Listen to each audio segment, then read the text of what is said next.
Okay, so everyone, welcome to Super Jam Podcast. My name's David, and today we have got Punchlove with us, who are an amazing band who are out on tour at this very moment in Paris, which is cool. They're coming to the Brighton and Hove on the 12th of June. That's at the Brunswick. And also on the 13th of June, they'll be at the Old Church in Stoke, Newington. And some of those gigs have been lined up with Real Sounds, the amazing music promoter who have helped organise this interview and some other interviews we've done with artists as well. So we'll say hello to the band in a second, but I just want to introduce you to, we've got Lily here with us in the student team. Hiya. And Tyler as well. Hello. Who's helping us out with the podcast. A quick shout out to Matthew, Peter and Aidan, who helped plan some of the questions as well. But most importantly, Punchlove, how are you doing, guys? Welcome to the podcast. Really great. Happy to be here. Yeah, thanks for having us. Yeah, no, you're absolutely welcome. Honestly, buzzing to have you guys here. How is Paris treating you? I heard you just arrived and sound checked, yeah? Yes. Yeah. No, we had a very good lunch with our visual person's parents. So stopped in after a long drive, had some pasta with salmon. It's exactly what I needed. So treating me well so far. Yeah. Amazing. And we were looking on your website, and the tour is a big tour, but it looks like you guys have been to Italy already and a bit of Luxembourg and Germany. Is that right? That's correct. Yeah, that's right. We did a bunch of outdoor stuff in Italy last week, which was really cool. Some kind of like small town festival stuff, but they, set up really big stages and played some really cool gigs down there. We were in Europe last year as well, but it was last February. So it was pretty cold and miserable. So we played mostly dark clubs. But it was cool to kick off the tour this time with some outdoor gigs, which we don't really get to do much of in the US. We're from New York City, and in New York City, that's just like a club scene there as well, kind of similar to the UK, I'm sure. And so it was cool to play some outdoor festival type stuff, which we're sort of new to, but it was a good experience. Oh, brilliant. Yeah, festival season across the whole of Europe, people just love it. And it's, we're really lucky to have it as well. So I'm glad you guys have been enjoying that. That's cool. Magic stuff. Well, I thought to start with, we're going to have a little chat, maybe rewind the clock to the sort of early days of the band. And Lily was going to ask a question on Peter's behalf about that, weren't you, Lily? I am. So we were wondering, how did the band get together? We were all studying abroad in Prague, actually, which is funny because we are going there at the end of the tour for the first time. We'll be playing there. But this, unfortunately, was it was our spring semester of 2020. Oh. So we were it was cool. We had all been living in this building together. It was like a music dorm. We all went to, besides David, we went to more on that later. No, we went to a music technology program together in New York at NYU, and we were studying abroad during that semester, and it was really awesome because they had all the music students in one house, basically in one building, and they were all they had this rehearsal space in the basement, which was really cool because that's not really a thing you can find in New York, apparently, even if you're a music student. It's really hard to find spaces to actually just be able to jam because it's so expensive. So it was the first time we were really able to do that and to start writing songs together and whatever. But, it wasn't anything serious. And then it was just it was fun. I think we were all really curious about where it would have gone had we not been sent home because of COVID. It was it all escalated very quickly. Within 6 weeks, we were all back at our parents' houses. And it was oh my God. So from there it was we were just kind of sending each other music all throughout lockdown. And that was kind of how we were keeping each other, staying in touch because we were all just kind of scattered all over the country. And it was mostly, when it first started, I mean, we'd been playing together, in Prague and whatnot. And, we're definitely had similar musical interests and whatnot, but it was definitely more of a project between myself and our former bandmate Ethan, and we had been sending a lot of music to each other. And then I was just basically like really, really bored and like honestly like really bummed. I mean that like, you know, it was COVID. I don't think anybody was having a great time. I think all things considered, we were actually doing really well, like in the grand scheme of things. So very grateful for that. But yeah, listening to a lot of shoegaze because that's what you do when you're sad sometimes. And started writing and sending demos to each other, and just that was pretty much it. And then once we got back to New York, started playing together. That was when we all really started playing together. But even during that time, there was still like a year until we could actually start playing shows because everything was it was still locked down for most of that time. But it ended up working out pretty well because then once we started like actually being able to like play live around the city in like summer, fall 2021, there was a real appetite amongst like the people in the city to like go to live music and go to shows and stuff. So it was a really cool time to be able to play together and to continue to kind of like cultivate our sound as a band. So yeah, sort of a long-winded answer, but that's it's great to get that backstory for sure. Honestly, much appreciated. And Matthew actually had a really good kind of follow-up question to that you might have answered a little bit, but he was wondering like how new are you guys to the music industry as a band? And I guess you kind of answered it with a time frame, but were you guys involved in any like projects beforehand? I also want to say I think it's cool that you guys mentioned the music technology college thing, and I guess we're a music college as well. So a lot of our students will be like only a few steps behind you guys in some ways, you know, as well with what they've been learning and stuff. So how new are you guys to the industry, and what did you have any other projects on the go before this band? Yeah, well, it's funny. Actually, Jill and I knew each other musically from a previous project that sort of got killed off by COVID. We were in a band called YU together with it was a solo project of our good friend check Wes it out. Hughes. Yeah, there 2 songs made it to Spotify. WAIYU. Yes, and that we were like Jill went off. Did the study abroad thing. To clarify, Ian's I wasn't there. Yeah. Ian was in Prague doing the same stuff that we were doing a year earlier. But I got the full experience. But we had been playing together the semester before. Yeah, and it's like fuzzy on this timeline. Yeah, and so I think that's when it came time to put the band back together, as it were. And that's at least how we knew each other musically. But I think everything that we had all done up to the point that this band got started was like, it was definitely like college bands. Yeah. It's funny that you say like music industry though, because like, I don't know, I feel like we're definitely like new to that. I don't know, like like music industry is funny because like I've been playing music. I think we all have really like playing music like my whole life since I was like 6 years old. But then like even when you start like a pop band or whatever, it's like at the beginning it's like the industry is funny, and it's like I feel like we weren't a part of the music industry. I feel like we're still like barely part of the music industry, but I don't know. We're like on tour, so I guess that's like I think that counts. That's like industrious somehow. I don't know. Hey, well, it's hard to ever feel like you're truly a part of the music industry. Like we're just playing music. Yeah, it's kind of been like around like in terms of like music. I mean, I feel like I didn't really start like actively trying to pursue something in the music industry, like really or that sounds like a weirdly industrious way to put that. I don't know. My extended family has always kind of been involved in music in various forms, be that like manufacturing or like recording or that kind of stuff. So I feel like I had a little more exposure to that kind of stuff prior to starting the band.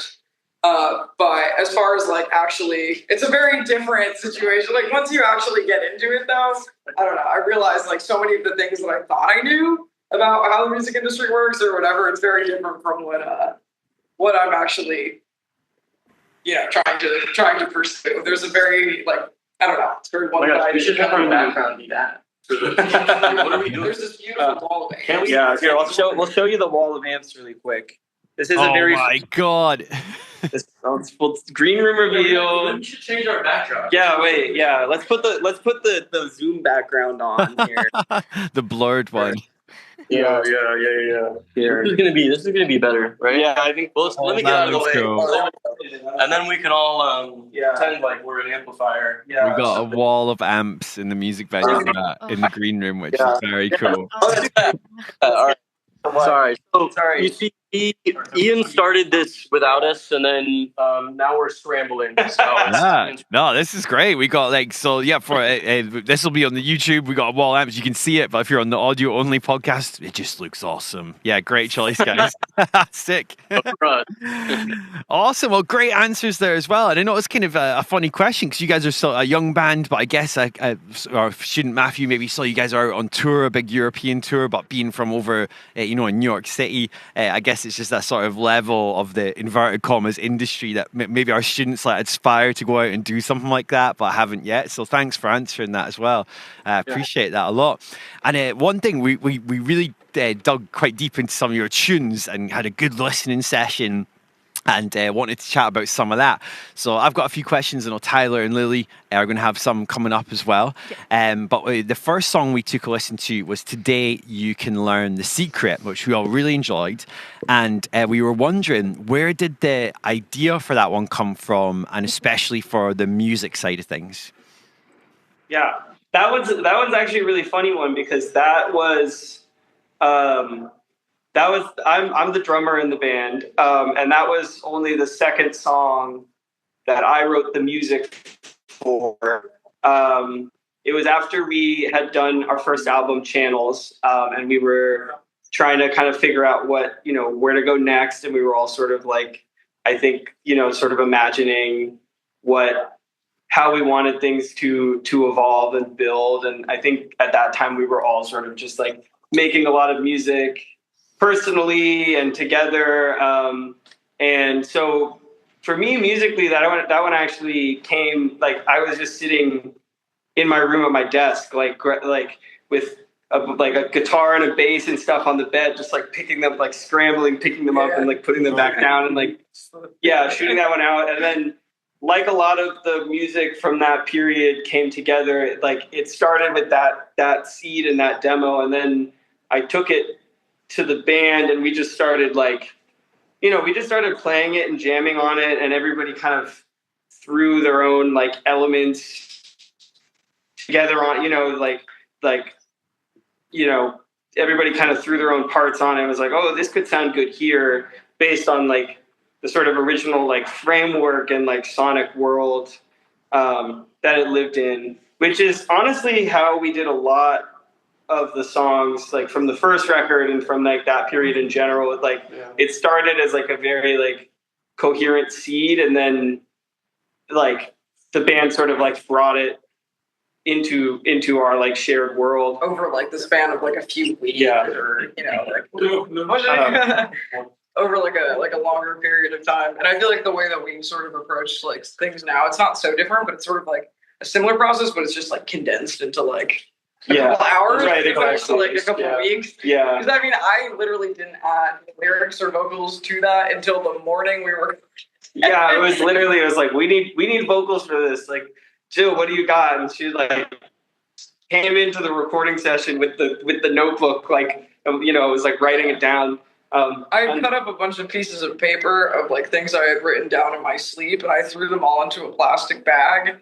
And then I was trying to do this thing with everybody where I'd be pick one out, and then we'll we'll sort of, it'll be I don't know. Yeah. And then everyone was no, we need to record this right now. We don't have time for that. It ended up being a very kind of rushed process because before our first European tour, our agent was hello. Was you guys should really put out a single or something before you go to help build up some hype or whatever after the album.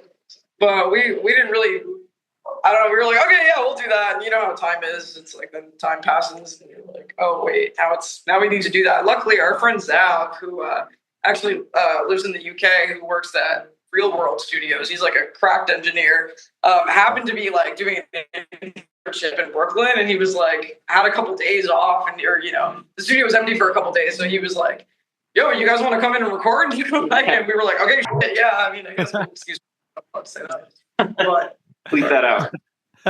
All right. No, that is so cool, and yeah, that like I've heard of Real World Studios as well. They're really famous in the UK and worldwide, I guess. And just a quick follow up on that, because I've heard of some singers who do just go into the studio and come up and do lyrics on the spot as like a choice. Like I know your man from Idols does that. The kind of British punk rock band. Did you enjoy that process, or did you feel like it added into the music? Was that spontaneity like a good thing, do you think? I think it added like a layer of stress to the whole thing. I don't know if I've ever done a single thing in my life like not totally under the gun, so it was kind of like, well, that's just what's gonna happen. Like, I don't know, it was definitely a different approach, because I usually will, like, I don't know, think about like a concept, and then I'll like try to write from like a concept, or whatever, and in like more of like a linear fashion. And this was like definitely an experiment. So I don't know. It was a lot more gratifying though, I think, in that way, because it was like, I don't know, I really love like creative situations where it feels like I have absolutely no control over anything. So I feel like that was the first time I'd really consciously put myself in that kind of situation where the words kind of just like revealed themselves like to me, sort of. And that is like, I don't know, it's so much more rewarding, because then you really feel like you're, less of like, it really, I don't know, it's a lot more fun, because you're like, whoa, like that's crazy that just happens, sometimes. Yeah, it's kind of cosmic, isn't it? How sometimes like it sort of just fits the music, and like it's quite special. And I've heard musicians chat about that in interviews before. And we're all music makers, Lily and Tyler and myself as well, so we get it. Like sometimes that inspiration, when it just flows through, it's quite special, isn't it? So, and it can happen quite spontaneously, can't it? Yeah. Cool. Well, I think we're going to follow that up with some questions about more questions about this song in particular. But Matthew had a question about the kind of inspirations that Tyler was maybe going to jump in with. So, like, what artists or like bands do you guys idolize when like writing your music and stuff? I don't know, idolize is quite a strong word, but that was the way Matthew phrased it. But is anyone that you really, really love? I think we have kind of like a sort of a Venn diagram, I guess, between us. Yeah, like of stuff that one of us will like, or all of us will like, and it's kind of changed over time. Like when we first kind of started playing together, we all really like came together on like shoegaze, and a lot of just classic shoegaze. And, like especially when we were recording the first album, it was a lot of like classic UK shoegaze, but also like a lot of the like stuff that was happening on the East Coast, like probably like 5 or 6 years ago, like Tagabow and Horse Jumper with Love, and like those types of bands, like we really, really, really love. And so that's kind of what brought us together, I think, and what we were thinking about like at first, and Hum as well. Like we were like mixing the record and stuff, we were thinking a lot about them. But now it's sort of changed.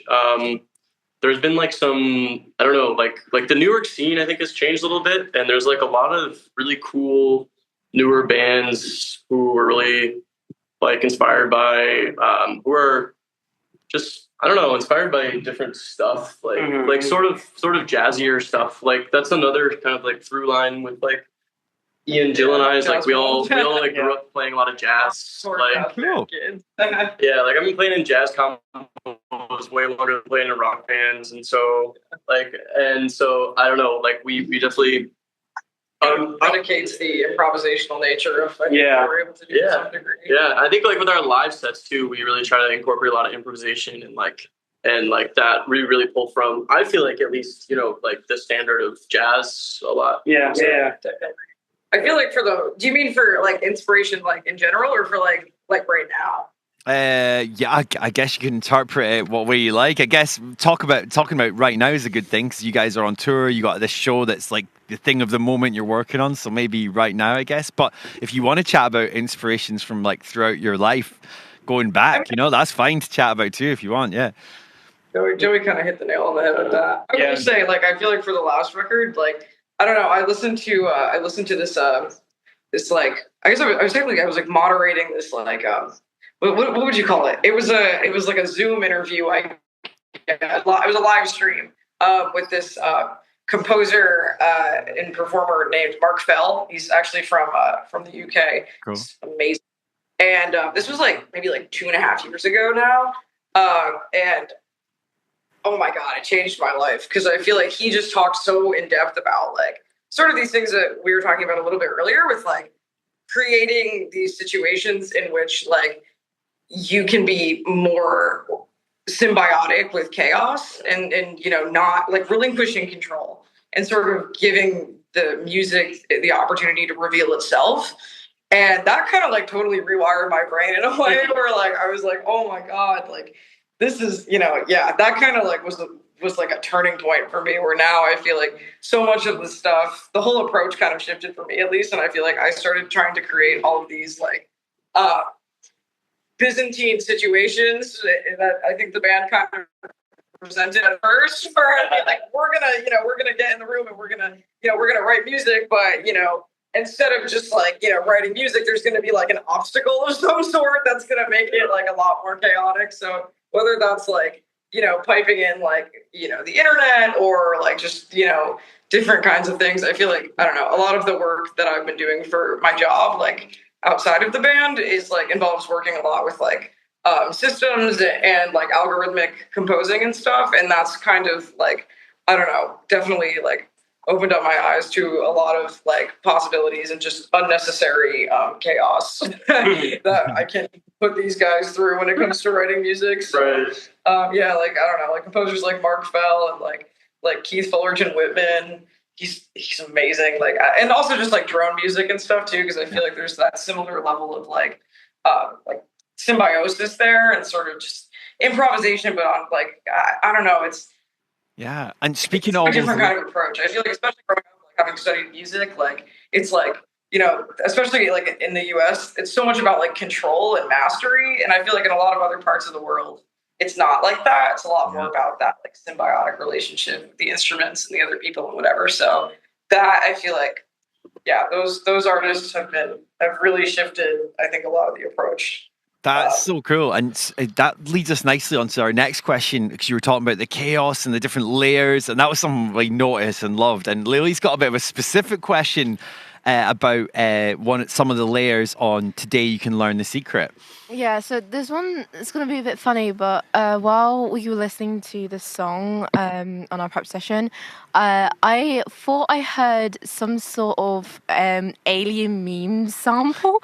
So there's this video where there's this cat that's like an alien cat. Yeah. He keeps making this noise that says like me me me me me.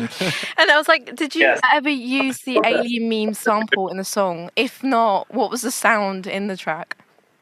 So I don't think we put. I know exactly the sound that you're talking about. That is It's funny. Yeah, it's funny that you bring that up. Yeah, because it's like that would be very much our MO to put that in there. But I think in that case, if I'm thinking correctly, at the studio where we did that one, they had a really nice Eventide like H9000 like harmonizer. It's this like very more expensive than we would ever have access to if we weren't like getting this free studio time with our friend, but this very powerful effects box.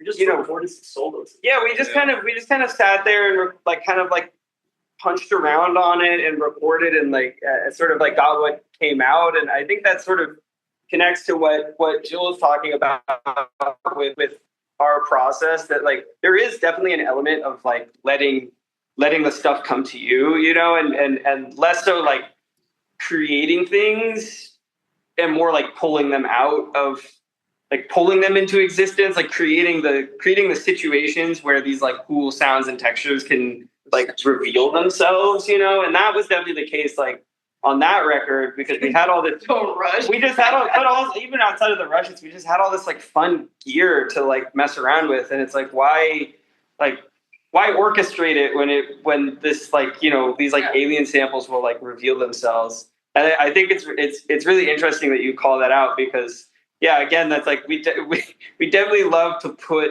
little samples and little references and little bits of chaos into it. And I think our ears are trained to like perk up at that stuff too. So it's like, I think when we created something that fit in that realm, I think that like really, we were like, yes, put that on the record, Yeah, that's a great answer, and I'm glad it's really cool you knew the exact reference that Lily was going for as well. Because I just heard it in the song and I was like, wait a minute, is it just me or why am I hearing like the alien cat meme sound? Like, that's what I can hear.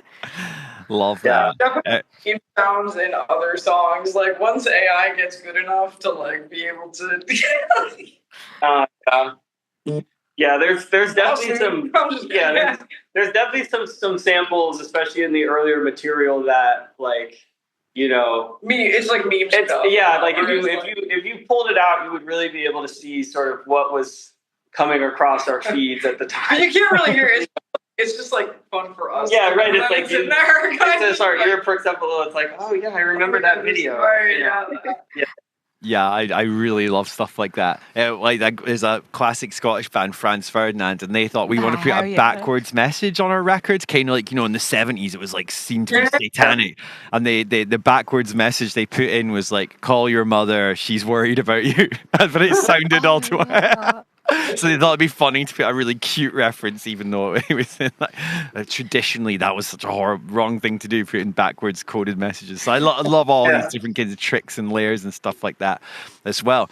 And I think it's a good chance to have a little chat about a different track as well. So we listened to Corridor, which is the last, the final track on Channels. And Tyler was going to ask a question about that on behalf of Matthew. So, why did you change the vibe from Corridor into, quite a different style on Today You Can Learn the Secret? So, was there, a reason why you changed it? The same sort of reason where it's like, that's just what happened, it's, I don't know. There's not really much intentionality behind it. It's just kind of how I think it's like, peanut butter goes with jelly, And so putting that at the end of the record, I think contrasts, and even I still think it is very homogenous altogether, but Corridor, I think is this great, I don't know. I mean, I think it speaks to where we were at with, those songs were written at very different times. Corridor was written. That was a 2020 song. That was from the original prop. And that was when I was at school, but not at school because school was online, and I was I feel like I'm literally trapped in my house, because I don't know, there's a lot of weird stuff going on around college campuses and stuff at that time, because it was people were it was kind of like a witch hunt. It was if people saw you outside, doing things with other people, they would report you to the, to the university. And it was really, and not that we were doing that anyways, but it was just kind of, I don't know, felt like a very isolating sort of period at that point. Mm-hmm. And it just kind of felt like I had waited a long time to be able to be in college and do things in the city and play music. And it was just, which really in retrospect, I'm oh, privilege check. That was again, so many people had it so much worse during that time, obviously. But that was kind of just where I was at, where I think my therapist literally said something like that. She was you're basically in this hallway. There's all these doors and you're so excited to open, but they're all locked. And that sucks. Yeah. It's oh, that sounds like a song. Yeah, it really does. Does your therapist make music as well, by any chance? I'm saying, does your therapist make music as well? I did find out about that. There's not a therapist anymore, but there's conflict of interest or something. But Today You Can Learn the Secret is kind of somebody else was saying, sort of a real snapshot of a very different time in our lives, where we were it was very chaotic. I think that I was 20 when I wrote the other song, and then I think I was 24 when I wrote the lyrics for that song, or 23, 24. Yeah, it was very different. Yeah, I was no, and that's better times. Yeah. Yeah. And I think it's great to like get an insight on that, and thanks for sharing it, because I think for listening it back to back, we've just heard them sort of back to back, so it's cool to hear the story about like what happened in between in that. And I think one thing that we're all interested in as well, being from the UK, none of us had been to New York before as well. So Lily, we all want to know, but Lily's going to ask a little bit about that if that's cool for you guys. Yeah, so I'm a big fan of New York, and my dream is to go to New York. But yeah, I really want to go. But what was it like recording / making music in Brooklyn, in like NYC? Like, what is it like living there or making your music there? I've talked a lot. I feel like whenever people talk about New York, or people who live in New York, they'll start listing off all these things that suck about it, and the thing like the rats or all this, my basement, da da da da, and then they always end it with, "But I love it, man. I'd never live anywhere else," And I think like the Channels, that record, we wrote it over a long, long period of time, and we also recorded it over a long, long period of time. That album, we recorded it ourselves in our own basement, which is. It's good and bad, where that like it's nice that it's a relaxing and like familiar environment to track it, but it also means there's no pressure to like get it done. So I mean, there's a reason why we're not doing it again. Yeah, no, we like doing it in studios, but recording in Brooklyn is just so great because it's like we all went to school for 4 years, then just stayed and then started doing this, and like so it just felt very familiar and comfortable. And I mean, yeah, I could go on the same rant about all the weird and awful things about like, annoying things about living in New York. But at the end of the day, there's like the laws of attraction. Everyone who's doing the cool stuff ends up close to each other around here, and or there. Yeah, I don't know. That's at least my opinion. Is also, that like our neighbors are so loud. Like our neighborhood is like insanely loud. So it's kind of like I always felt really bad at first. Maybe like recording or playing music in our house because I'd be like, God, it's so loud. Like, obviously, we share walls with, like, a lot of people, like, in our apartment building. And, like, even though it's, like, much more space in Brooklyn than in Manhattan, but it was, like, I'm talking to our neighbors about it. I'm like, I'm so sorry. We're always making so much noise. And they were like, it's really, like, it's noise here, it's noise there, it's noise over. There's noise everywhere. It's just so loud. Like, so... Yeah, it's like when really lucky in that way. Yeah, when your neighbors are driving down the street with the windows down, like pumping music out of with, like car sound system with like the crazy subs, and like there's always like people hanging out on the block, and like you have upstairs neighbors and neighbors to the side, sure, and to the back. Daycare center. Yeah, people are throwing parties. It's like everybody has the license to make noise. It's like it's sort of. We're all doing it, so nobody's doing it. Yeah. And I think that allows for a lot of like creativity and freedom, and just like you just kind of let it happen, and let it happen for a long time, which is really important. Yeah. Absolutely. So yeah, we're still chatting about Corridor, the sort of the final track on the Channels album, and Lily had a question about that, and then Tyler's got a bit of a question that's more about production and stuff. So we'll start off with Lily's one. Yes.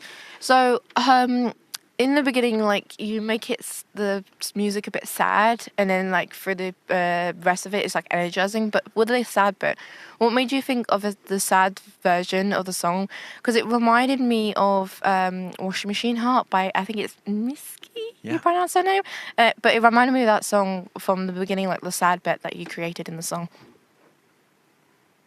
Sorry, I think you guys cut out for a second. What was the song that reminded you of?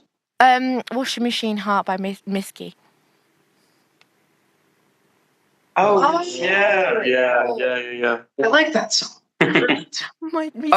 And then, Mitski is cool. I'm always like forget about Mitski, and I'm like, I should listen to more Mitski. Like I'll hear a song and I'll be like, that's awesome. Like, oh, it's Mitski. Oh, I should listen to more Mitski. What inspired? Okay, so like more specifically, like I was like, I had to get my wisdom teeth out twice. It's like I don't know, like. There was like a situation, I don't know, so they could only take like a few of them out at a time, and then I had to go and do it again. It was like a whole thing. And actually, the first time I got my wisdom teeth out, it was like a weird thing with like the nerves, where it was like, they had to be, it was like a whole thing, because if they just like pulled them out like normal, then like I would have like lost all the feeling in my face or something like complicated. I don't know, but very grateful to have the kind of care where they can, you know, do the x-rays and that doesn't have to happen. But the first time I did it was actually, it was January 6th, 2021, which was crazy. So I got home from getting my wisdom teeth out and I'm like hallucinating. And my mom just kind of like plops me in front of the TV and like puts on the TV and I'm like, watching the news, and I have no idea what's going on. It was like watching a movie. I was like, I actually thought I was watching a movie, and it was the news of, you know, there were a lot of things happened, terrible things happened in the U.S. that day. But then later that day, once the medication wore off or whatever, I was just in a lot of pain and just at home with like my cheeks out to here, just kind of having a terrible time. But eating lots of ice cream, and then I was just kind of like messing around with my guitar. I don't have instruments like that, like at my parents' house. I just have like this like really inexpensive guitar that I got when I was like in middle school. It was like under $100. Like, well, it was just like an acoustic guitar. It's not even, you know. Anyway, so I was just like fiddling around on that. That was just like the riff. That was just like kind of what happened, you know. So I was like, okay, yeah, I'll keep it. And then I finished the rest of it once I got back to the city. So it was like I had access to all of my like equipment and stuff. So it was sort of like having written it in two different places. I think that was kind of part of it. But also, I have to give a shout out to Mid-Air Thief, the band, because that song was like very heavily inspired by the stuff that they do. And a lot of it is very like, if you guys don't know them, you should listen to them. What's that album called again? I'm forgetting. It's called Crumbling. Crumbling. Yeah, we were listening to that a lot at the time. And they have a lot of these like very sweeping sections, and they sort of like contrast these like, you know, sort of quieter sections, and that kind of like, you know, that kind of compositional like awareness, the tension and the release and you know, building things up and whatever. I thought, you know, if I made it really quiet at the beginning, then, you know, we could make it really, really big at the end. So kind of inspired by that. So yeah.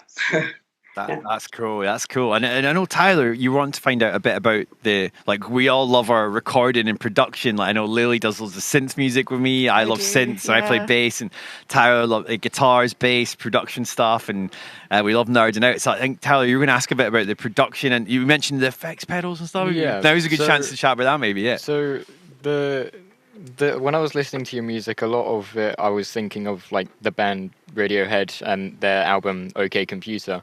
And I was just wondering, did you take any tonal inspiration from them or another band? And like, what is your favorite effects to use when like recording your music? We like that album a lot. I mean, I definitely like on something like Corridor.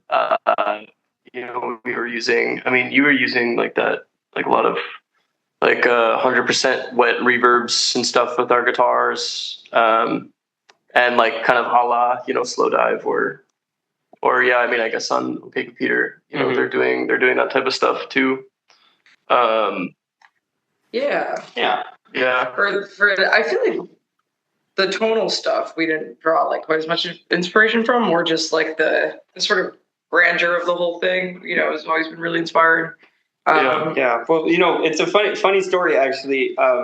In New York, it's very common. A common thing that bands do on Halloween is they play cover sets. They dress up. They pick a band and they all dress up and they do a cover set like as the band. And that the only time we've ever done that, we did do Radiohead. We did. Yeah. You know. Oh yeah. Yeah. That's cool. We played. We played Paranoid Android. Yeah, we did. We played Paranoid Android. Yeah, we did the national anthem. We did like one bar of Creep and then we cut it off. You know, but because we're nerds. I think you know, I can't speak as much for anybody else, but I think that Radiohead was definitely on the brain when we were like first coming together. Yeah, you know.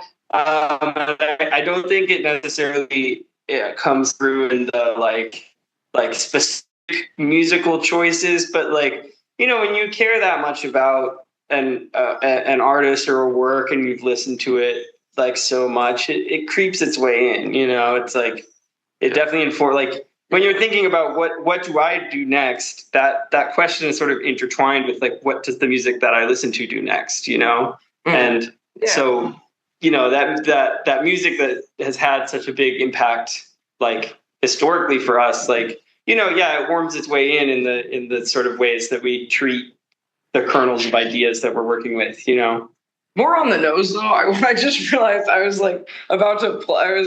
So for like the newer stuff that we've been working on and like the performance, like the stuff that we perform with.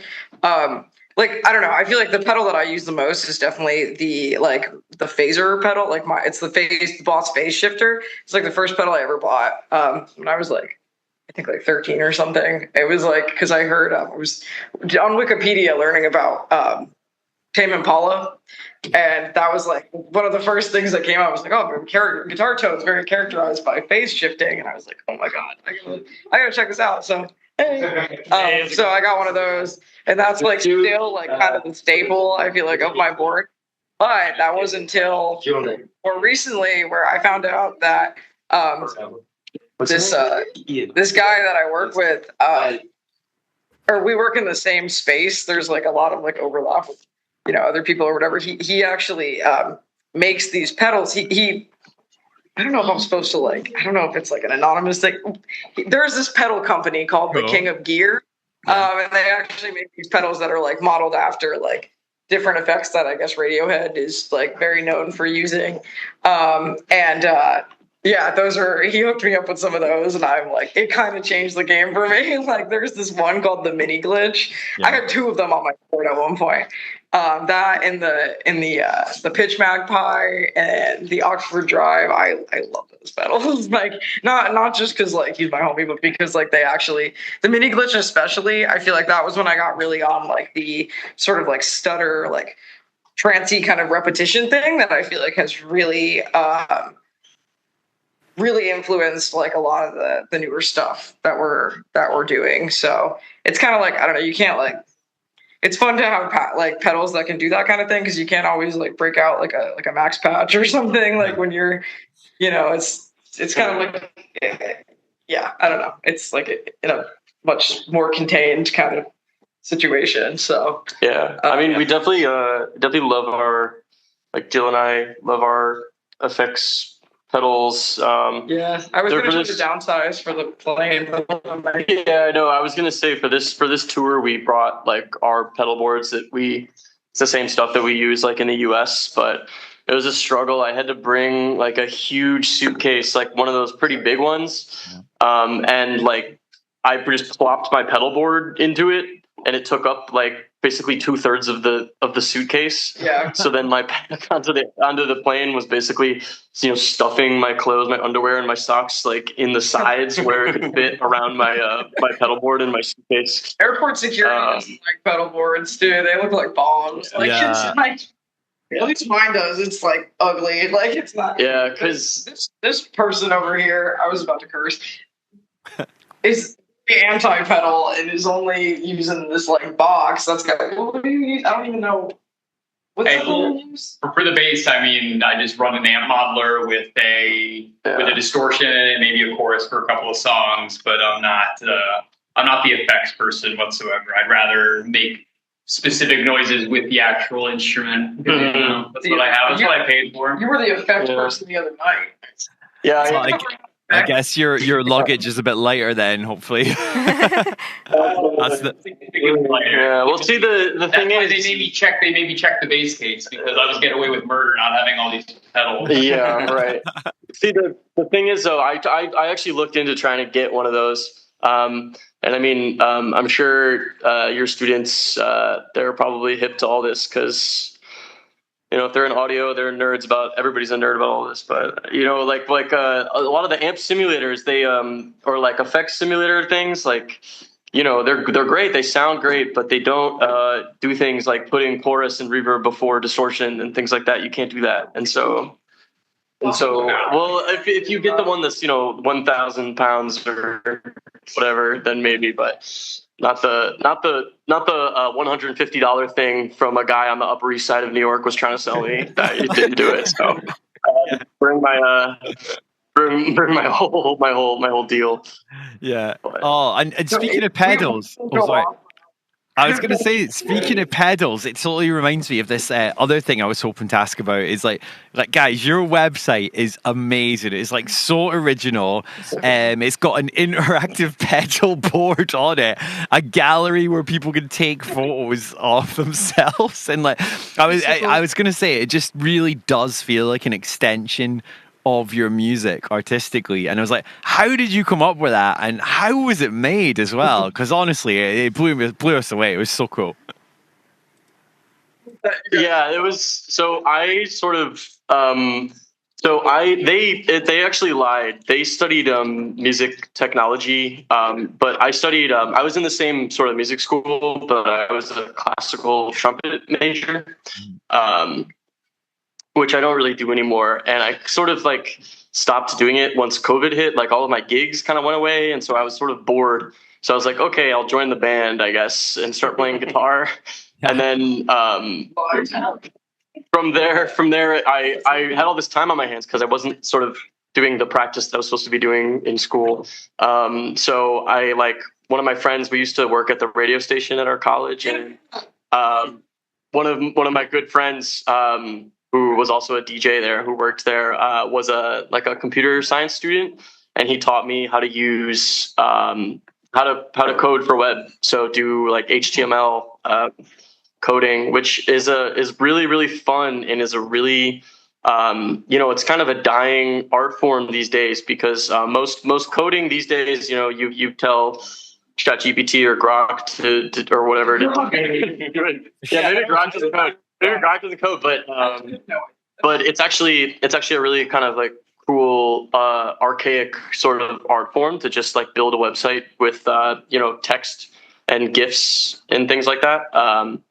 And that's sort of what I did. I don't really have the skills to like build something that actually works correctly, or that can even provide information very accurately to people. These guys are constantly complaining. They're like checking the website when I update something. They're like, I can't click on this, or like it just doesn't work. And yeah, literally today we like ran. I don't know. We like. Too many people were on it or something, and so it was just like, oh, too bad. Nobody else can go on the website now. No. You reached your limit, basically. So it's not without technical difficulties, but it's really fun, and that's honestly another place in which I'm personally really inspired by Radiohead. Is they have a really interesting archival website where you can go, and if you click the right links, they're kind of these secret links a lot of times, but you can go into this really vast archive of old set lists, old journaling from members of the band, notes from recording or from practice sessions, even like old demos you can find in there. So I'd highly recommend going to their website and finding some of that archival stuff. I was definitely really inspired by that, with the sort of backwards I guess structure of the website. Mm-hmm. Amazing. Yeah, well, we absolutely loved it. I think it's great to know that many people are logging on that it crashed. So hopefully that bodes well for the tour. Yeah, we're blowing up too hard. We're selling too many tickets. And speaking of the tour, I thought it's a good chance to chat about sort of touring and the gigs and stuff. And Lily's got a question about sort of gigs and locations and stuff. I do, actually. I thought of this one myself. But what is one of your favourite locations you played at for like your gigs? Jill shouted out Fano, which is a city in Italy. We played sort of outside of the city on the beach. Whoa! It was great. It was raining, but it was great. Yeah.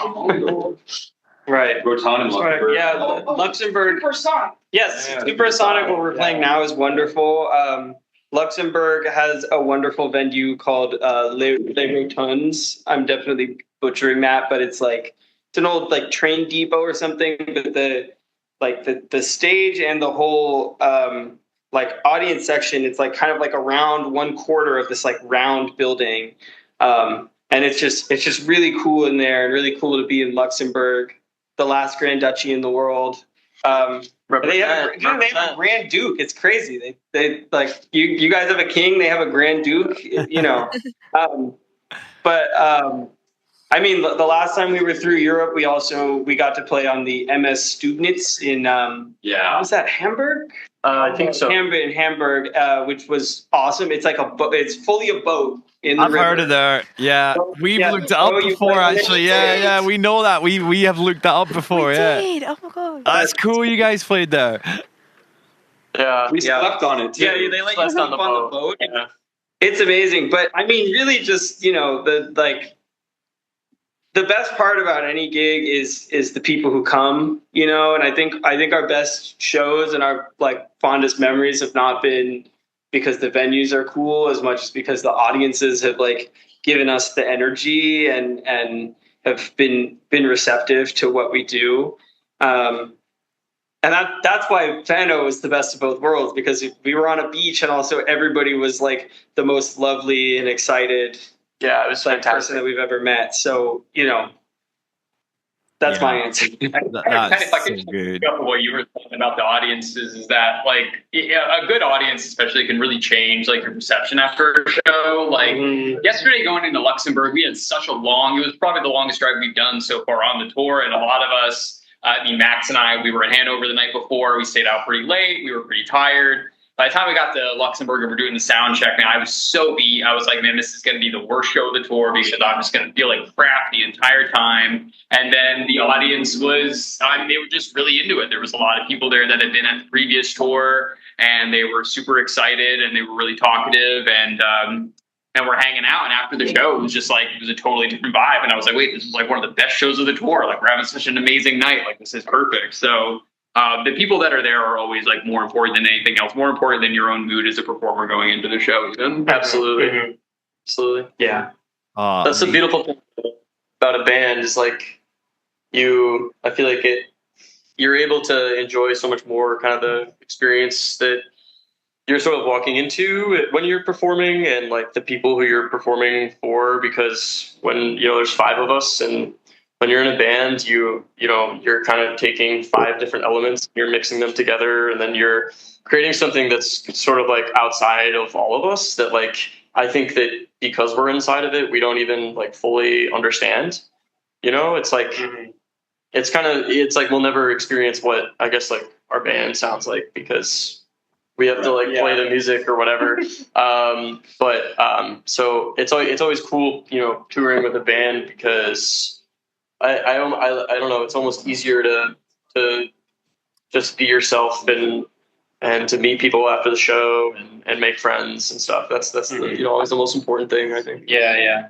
Yeah, and I think it's a great takeaway for our listeners that, that going to loads of different places and venues are exciting, but, the audience is the most important factor, and it's a great takeaway. And speaking of audiences, you've got a few UK ones coming up. So you've got Brighton at the Brunswick on the 12th, London, the Old Church on the 13th, Coventry, Tin Music and Arts, and then Nottingham at Billy Bootlegger coming up. So they go from the 12th, 13th, 14th, and 15th, and all the details are on the punchlove.net website as well. So I thought, as the last question for anyone coming to those shows in the UK, or the other shows that are coming up throughout the EU as well, what can they expect from it, guys? What can people coming to the show expect? How would you describe it? Loudness. Yes. Energy, strobes and rainbows. Yes. Oh yes, photosensitivity warning. Okay. Sensitivity warning on this one. But I'm probably gonna beat my bass against monitors and slam my hands into it and make a lot of squealing feedback. And David's bass is about to snap in half. Oh, no. a lot of attitude on stage. Yeah. A lot of mean mugging, and then after the set will be really nice. Yeah, I can't remember where we played this show, but I felt like we played really well, and I was like, oh my gosh, we were so in it, that felt really good for me. I just had the time of my life, and I got off stage and I made eye contact with somebody, and he was like, that's the first time you smiled all night. Man, I guess I was just mad. I looked mad on stage, I guess. I'm focused. I just get my And we're locked in. But Unless we're drinking the effect. Yeah. So that was a great answer as well, guys, and fun description of the show. I mean, who wouldn't want to go see all that? It's amazing. Now, our students are going to head off soon, and you guys have probably got time to get food and chill now before the gig, hopefully. But we just wanted to say a massive thank you for coming on the podcast. Oh my gosh. We're actually buzzing. Thank you guys. No, it's awesome. And I think for like us in the room and the guys that helped prepare this, we were super stoked. And it's so cool, all our students and staff and, anyone who wants to tune in on our YouTube, our podcast will get to hear all the stories and that. It's really awesome. And we're buzzing for you guys. So we're going to aim to get this one out like pretty much straight away. So you guys, if you want to share it for your UK fans, you can. And yeah, thanks so much for coming on the podcast. If you have any other questions or anything, or just want to talk about audio stuff or memes or whatever, we have a Discord that we've been trying to be more active on. Because it's Already joined it. I need to. Tyler's already joined Forgot. Or also, it'd be cool to learn about your bands and the stuff that you guys are. I'd love to hear what everybody listening to is up to. So feel free to hit us up on Discord. Maybe we'll see some of you. If you heard this podcast and become one of the shows, let us know. Yeah, 100%. And then, I mean, some of you though too, like the people that we're talking to. Amazing. Sorry. Well, no, It's it's nice to see you now. it's so good to have you guys here. I hope the show in Paris tonight goes well. I'm sure it will. And it's safe journeys across the channel to the UK. We're so great to have you guys. And appreciate your time as well. Thanks for that. And enjoy your time. Bye. Bye. Thanks, guys. Bye. Bye.